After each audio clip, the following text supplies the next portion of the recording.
রাধে রাধে বন্ধুরা, শ্রীরাধা ব্লগে তোমাদের সবাইকে স্বাগত। আর আজকে আমি বানাবো ফ্রাইড রাইস আর আলুর দম আমার গোপালের জন্য। তো তোমরা দেখো কিভাবে আমি এটা বানাচ্ছি। তো আমি এখানে 1 কেজি বাসমতি রাইস আগে থেকে ভালো করে ধুয়ে ভিজিয়ে রেখেছিলাম। আর এখানে সবজিটা আমি ছোট ছোট টুকরো করে কেটে নিয়েছি। আর এখানে আমি গোটা বিরিয়ানি মশলা, মিঠা আতর, ফুড কালার, জিরে, শুকনো লঙ্কা আর সাদা তেল, কেওড়া জল, গোলাপ জল, ঘি এগুলো কিন্তু নিয়ে নিয়েছি। তো এটা তো গেল ফ্রাইড রাইসের উপকরণ। আর এবারে কিন্তু আমি আলুর দমের জন্য এখানে সব কিছু নিয়েছি। আলুটা আমি এভাবে টুকরো করে কেটে নিয়েছি। আর এখানে টমেটো, মটরশুঁটি, আদা, গোটা জিরে, ধনে, গরম মশলা আর রেড চিলি, এখানে কিন্তু পোস্ত আমি এগুলো নিয়ে নিয়েছি। আর অল্প একটু ধনেপাতা। আর এখানে আমি আলুর দমটা কিন্তু সর্ষের তেল দিয়েই বানাবো, তাই এখানে তেলটাও নিয়েছি। আর প্রথমেই আমি ফ্রাইড রাইসের জন্য বিরিয়ানি মশলাটা কিন্তু শুকনো কড়াইতে ভেজে নিচ্ছি। গোলাপের পাপড়ি আর জিরেটা বেশি কালো হয়ে যাবে, তাই কিন্তু আমি এটা পরে দিয়েছি। তো এখানে আমার মশলাটা ভাজা হয়ে গেছে, এবার আমি এটাকে গুঁড়ো করে নেব। আর এখানে আমি পরপর কিন্তু সব মশলাগুলোকে বেটে নিচ্ছি। মা আমাকে মশলাগুলো এখানে বেটে দিচ্ছে। আর এখানে আমাদের নানটে চলে এসেছে জয়নিতাই করতে। তো জয়নিতাই করা হয়ে গেছে। আর মায়েরও এখানে মশলাগুলো প্রায় হয়ে এসেছে। এখানে পোস্তটা বাটছে আর তারপরে আদা, ব্যাস এবারে কমপ্লিট। আর আমি এখানে কড়াই বসিয়ে দিয়েছি। এবারে সাদা তেল দিয়ে ফ্রাইড রাইসের জন্য আমি সবজিগুলো কিন্তু পরপর ভেজে নিচ্ছি। তো প্রথমেই আমি এখানে বিনসটাই ভেজে নিচ্ছি সামান্য নুন দিয়ে। এখানে কিন্তু আমি কোনো হলুদ গুঁড়ো ব্যবহার করিনি ফ্রাইড রাইসের জন্য, শুধু নুন দিয়েই কিন্তু আমি এটাকে ভালো করে ভেজে নেব। আর হাঁড়িতে আমি জলটাও বসিয়ে দিয়েছি। জলটা গরম হলে তারপর আমি কিন্তু ওখানে চালটা দেব। আর আমি এখানে বিনসের মধ্যে মটরশুঁটিটাও পরে একটু দিয়ে দিয়েছি, হালকা করে ভেজে নিয়েছি। তো এবারে আমি আবার একটু তেল দিয়ে কাজু কিশমিশটা কিন্তু ভেজে নিচ্ছি। আর কাজু কিশমিশটা আমি বেশি ভাজবো না, হালকাই ভাজবো। তো এটা আমার ভাজা হয়ে গেছে। আর এখানে আমি এবার ক্যাপসিকামটাও কিন্তু একইভাবে ভেজে নিচ্ছি। আর ক্যাপসিকামের সঙ্গে আমি কেটে রাখা কাঁচা লঙ্কাটাও কিন্তু দিয়ে অল্প করে ভেজে নিয়েছি। তো এটাও আমার ভাজাটা হয়ে গেছে। এবারে আমি কিন্তু গাজরটা ভাজবো। আর গাজরটা ভাজতে একটু টাইম লাগে, তাই ওটা আমি একটু ঢাকা দিয়ে দিয়ে ভেজে নেব, কেননা গাজরটা সেদ্ধ হতে একটু টাইম লাগে। তো গাজরটাও আমার এখানে হয়ে গেছে ভাজা। এবারে আমি সব সবজিগুলোকে একসাথে মিশিয়ে দেব। আর এখানে আমি হাঁড়ির মধ্যে কিছু গোলাপের পাপড়ি, নুন, সাদা তেল আর গোলাপ জল, কেওড়া জল এগুলো কিন্তু সব মিশিয়ে দিয়েছি। জলটা অনেকটাই গরম হয়ে গেছে। জলটা আর একটু ভালো করে ফুটে উঠলে তারপরে আমি চালটা কিন্তু দেব। আর এখানে আমি সবজির মধ্যে ধনেপাতাটাও দিয়ে একসাথে মিশিয়েই রেখেছি। কড়াইতে আমি সর্ষের তেল দিয়ে দিয়েছি। এবারে আমি আলুটাও একেবারে ভেজে রাখবো। তো আলুটা আমি দিয়ে দিয়েছি কড়াইতে। আলুটা কিন্তু খুব ভালো করে আমি এখানে গ্যাসের ফ্লেমটা কমিয়ে খুব ভালো করে ভেজে নেব। আর জলটা আমার এখানে ফুটে গেছে। তো আমি এবারে ভিজিয়ে রাখা বাসমতি রাইসটাও কিন্তু জলের মধ্যে আস্তে আস্তে দিয়ে দেব। তো এইভাবেই আমি চালটা হাঁড়ির মধ্যে সবটা দিয়ে দিয়েছি। আর এদিকে আমি আলুটা কিন্তু খুব ভালো করে ভেজে নেব। আলুটা কিন্তু আমার ভাজতে ভাজতেই অর্ধেকটা সেদ্ধ হয়ে যাবে। আর এখানে আমি আলুর মধ্যে নুন দিয়ে দিয়েছি। এবারে আমি ওটা একটু ঢাকা দেব। আর এখানে ভাতটা আমার কতটা হয়েছে আমি সেটা দেখছি। আর ভাতটা ফুটে উঠেছে। এখন কিন্তু আমি একটু লেবুর রস এর মধ্যে দিয়ে দেব, যাতে ভাতটা না জড়িয়ে যায়। তো এখানে আমার ভাতটা হয়ে গেছে।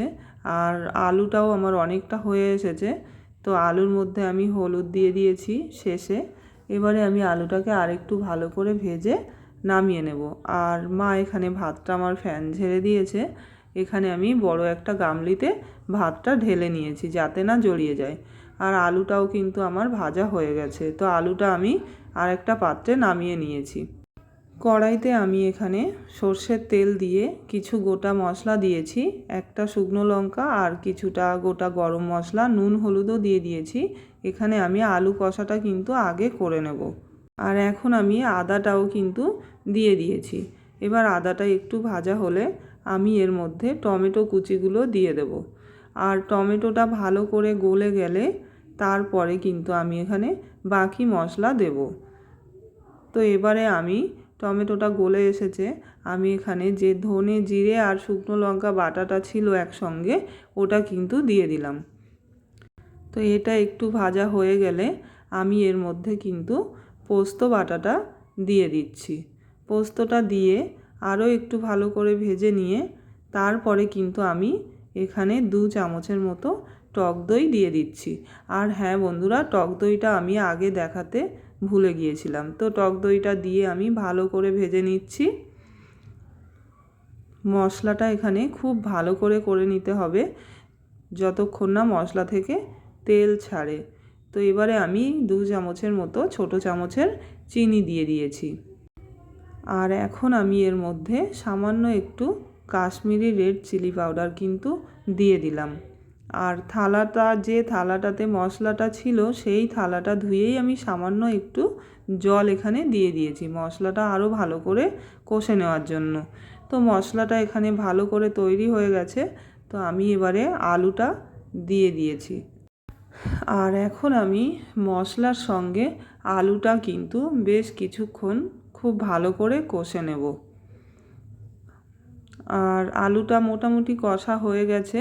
তো এখন আমি কিছুটা মটরশুঁটি আলুর মধ্যে কিন্তু দিয়ে দিলাম। এটা আমি আলাদা করে ভাজিনি, কারণ মটরশুঁটিটা আলাদা করে ভাজলে ফেটে যায়। তো আমি সেই কারণে আলুর মধ্যেই দিয়ে দিয়েছি। আর আলুটা এখানে ভাজা হয়ে গেছে, তো আমি অল্প একটু জলের মধ্যে দিয়ে দিয়েছি। এতেই হয়ে যাবে সেদ্ধটা, কারণ ভাজতে আলুটা কিন্তু আগে থেকেই আমার অনেকটা সেদ্ধ হয়েছিল।